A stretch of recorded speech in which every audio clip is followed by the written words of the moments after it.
Okay, what's up, guys? I'm gonna try to go through these. This is on the email that you sent me, my opinion of how these steps could be kind of rearranged.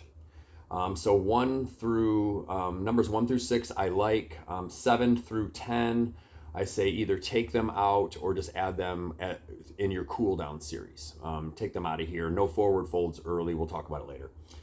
So from your cat cow, I love this, of course, and you could always, after the cat cow, you could add your numbers 37, 38, or 36, 37, and 38. You could start some of those movements. You're already in table, so add them there.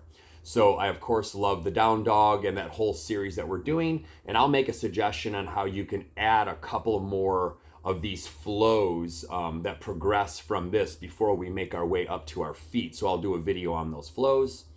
So there'll be a little bit more work before we get into that number 17, which is that standing the mountain pose. So I like 17 through 20. After we get to our feet, those would be great.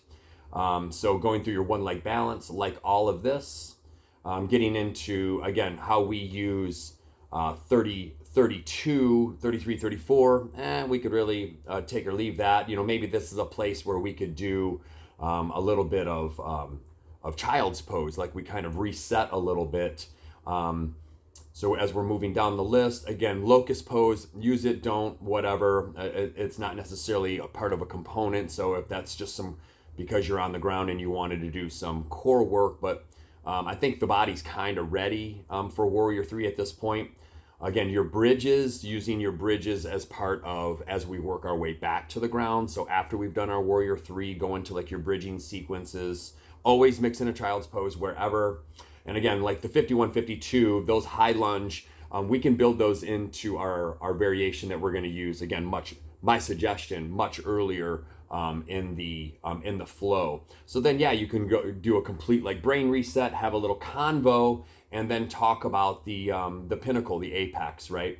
And so that's obviously going to be more playtime, more like giving people time to kind of work through these different variations and giving them the space and support that they need to just go as far as they're ready to go that day, right? And then again, so the cool down, everything's pretty good. I think you could add some of those seated forward folds, the twist, any of these are all great. How you sequence those. Again, the garland pose, it's cool. It's intense for a lot of people.